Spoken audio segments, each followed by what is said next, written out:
ఆచా coding tutor training ఇచ్చి permanent IT job ఇస్తారు. 9697969788. ఈ కేబినెట్ మీటింగ్ లో రాష్ట్ర అభివృద్ధికి సంబంధించి అనేక నిర్ణయాలు తీసుకోబడ్డాయి అని చెప్పేసి మనం చేస్తాం. దాంట్లో మొట్టమొదటిది తిరుపతి జిల్లాలో 50 పడకల హాస్పిటల్ని 100 బెడ్స్ కి అప్గ్రేడ్ చేస్తూ 7,44,08,373 అంచనా వ్యయంతో అప్గ్రేడేషన్ చేయటానికి కేబినెట్ అనుమతించడం జరిగింది. దీని మూలంగా అదనంగా 191 పోస్టులు డాక్టర్స్ కానివ్వండి లేదా పారామెడికల్ స్టాఫ్ కానివ్వండి 191 మందిని మంజూరు చేయటం జరిగిందని చెప్పేసి మనం చేస్తాను.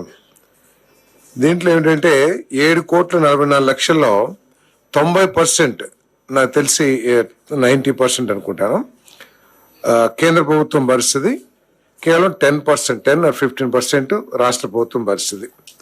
దీని మూలంగా ఏంటంటే మెరుగైన వైద్య సేవలు వసతులు అన్నీ కూడా అక్కడ ప్రజలకి అందుబాటులోకి వస్తాయని చెప్పేసి నేను మనం చేస్తాను. ఎందుకంటే అడిషనల్గా ఆపరేషన్ థియేటర్స్ ఇవన్నీ కూడా 7:1 నిష్పత్తిలో ఇందాక ఏదైతే 7,44,00,000 చెప్పానో 7:1 నిష్పత్తిలో అంటే 6.51 కోట్లు కేంద్ర ప్రభుత్వం అంటే ఈఎస్ఐ కార్పొరేషన్ 93 లక్షలు రాష్ట్ర ప్రభుత్వం పెట్టుబడి పెడుతుంది. తిరుపతిలో ఈఎస్ఐ హాస్పిటల్ తిరుపతిలో ఈఎస్ఐ హాస్పిటల్ 5.5 సంవత్సరాల క్రితం విధ్వంస పరిపాలన మూలంగా అమరావతిలో పనులన్నీ కూడా ఎక్కడున్నవి అక్కడే అన్నట్లు గత ప్రభుత్వం ఆపేసిన విషయం మనందరికీ తెలిసిందే. తద్వారా ఈ రాష్ట్రానికి రాజధాని లేని పరిస్థితి, ప్రపంచ స్థాయి రాజధానిని ఆశిస్తున్న పరిస్థితుల్లో విధ్వంసకరమైన పరిపాలన రావటం మూలంగా చాలా పనులు ఆగిపోయినాయి. ఆ పనుల్ని ఇప్పుడు పునరుద్ధరించాల్సిన పరిస్థితులు ఏర్పడి మరి మొన్ననే ఇంతకు ముందు జరిగిన కేబినెట్ మీటింగ్స్ లోనే అమరావతిలో వరల్డ్ బ్యాంక్, హడ్కో ఇంకా జర్మన్ ఫైనాన్షియల్ అసిస్టెంట్స్ తో అభివృద్ధి కార్యక్రమాలు చేయాలని చెప్పేసి నిర్ణయం తీసుకుంటాం కూడా మీ అందరికీ తెలిసిందే. మరి దాంట్లో భాగంగా 2,723.02 కోట్ల విలువైన 2 ఇంజనీరింగ్ పనుల్ని టేకప్ చేయటానికి ఈరోజు మంత్రి మండలి ఆమోదం తెలిపిందని చెప్పేసి మనం చేస్తాను. ఈ వర్క్స్ ని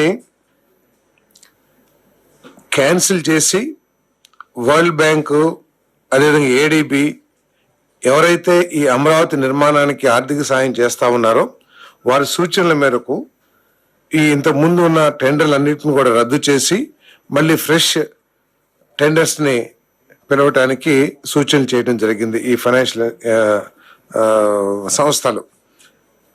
మరి దానికి ఈరోజు మంత్రి మండలి ఆమోదం తెలిపిందని చెప్పేసి మనం చేస్తాను. Andhra Pradesh metropolitan region and urban development authorities 2016కి సవరణలు చేయడానికి రూపొందించిన ముసాయిదా ఆర్డినెన్స్ ఆమోదం కోసం చేసిన ప్రతిపాదనకు మంత్రి మండలి ఆమోదం తెలిపింది. ఈ మూడవ చట్ట సవరణతో రాజధాని మాస్టర్ ప్లాన్, మాస్టర్ ఇన్ఫ్రాస్ట్రక్చర్ ప్రణాళికలు, రాజధానిలో జోనల్ ఏరియా డెవలప్మెంట్ అవసరమైన మార్పులు చేపట్టేందుకు అవకాశం ఏర్పడిందని చెప్పేసి మనం చేస్తాను.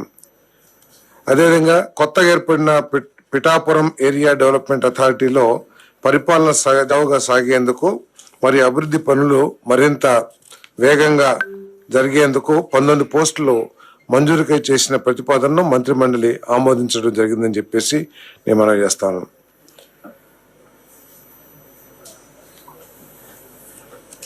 గత ప్రభుత్వంలో ఈ రాష్ట్రానికి పెట్టుబడులు పారిశ్రామికవేత్తలు ఎవరు కూడా రాని పరిస్థితులు మనం చూసాం. ఆంధ్రప్రదేశ్ ప్రభుత్వం అంటేనే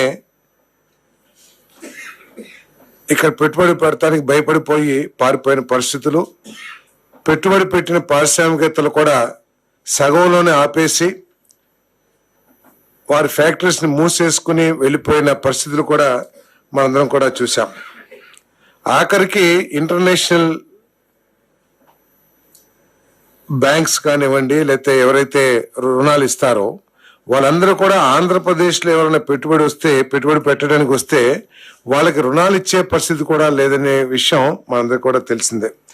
ఈరోజు అటువంటి పరిస్థితి నుంచి పూర్తిగా పరిస్థితి మారిపోయి పెద్ద పెద్ద పారిశ్రామికవేత్తలు, పెద్ద పెద్ద యూనిట్స్ అన్నీ కూడా మన రాష్ట్రం వైపు చూస్తున్నాయని చెప్పేసి మీ అందరికీ మనం చేస్తాను. దాంట్లో భాగంగానే ఈరోజు అనేక ప్రతిపాదనల్ని ఆమోదించడం కూడా జరిగిందని చెప్పేసి తెలియజేస్తా ఉన్నాను. మరి 1 million metric tons per annum green hydrogen ఆధారిత గ్రీన్ అమోనియా తయారీ సామర్థ్యం గల messes AM green ammonia India private limited కాకినాడలో ఏర్పాటు చేసేందుకు చేసిన ప్రతిపాదనకు మంత్రి మండలి ఆమోదం తెలిపింది.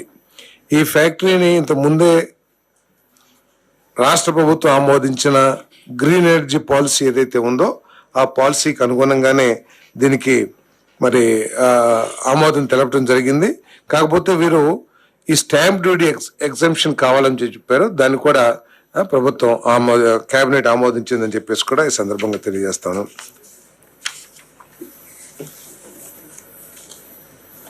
అదేవిధంగా సౌత్ ఇండియాలోనే మొట్టమొదటి solar, wind, battery storage integrated project మెసెస్ clean renewable energy hybrid 3 private limited సంస్థ ద్వారా నంద్యాల మరియు వైఎస్ఆర్ జిల్లాల్లో 119 మెగావాట్లు విండ్ ఎనర్జీ, 130 మెగావాట్లు సోలార్ హైబ్రిడ్తో పాటు బ్యాటరీ ఇంధన స్టోరేజ్ వ్యవస్థను కేటాయించేందుకు చేసిన ప్రతిపాదనను మంత్రి మండలి ఆమోదం తెలిపింది. సౌత్ ఇండియాలో ఎక్కడ కూడా ఇప్పటి వరకు అంటే విండ్ లేదా సోలార్ సపరేట్ దానికి ఉన్నాయి, కానీ 3 కలిపి ఇంటిగ్రేటెడ్ ప్రాజెక్టు సౌత్ ఇండియాలోనే మొట్టమొదటిదని చెప్పేసి ఈరోజు ఏదైతే ఆమోదం తెలిపిందో మొట్టమొదటిదని చెప్పేసి మనం చేస్తాను నేను. అదేవిధంగా కాకినాడలో మెసెస్ జాస్ కాకెరెల్ గ్రీన్ కో హైడ్రోజన్ సొల్యూషన్స్ ప్రైవేట్ లిమిటెడ్ సంస్థ కాకినాడలో ఏర్పాటు చేసి తద్వారా 2 గిగావాట్ ఎలక్ట్రోలైజర్ తయారీ సౌకర్యాన్ని కల్పించేందుకు ఇంధన శాఖ చేసిన ప్రతిపాదన మంత్రి మండలి ఆమోదం తెలిపిందని చెప్పేసి మనం చేస్తాను. మరి టాటా పవర్స్ కర్నూలు జిల్లా పత్తికొండ మండలం హోసూరు మరియు పెద్ద ఉబిటి గ్రామాల్లో Tata power renewable energy limited సంస్థ ద్వారా 400 మెగావాట్ల సోలార్ ఇంధన సామర్థ్యాన్ని కల్పించేందుకు చేసిన ప్రతిపాదనకు మంత్రి మండలి ఆమోదం తెలిపింది.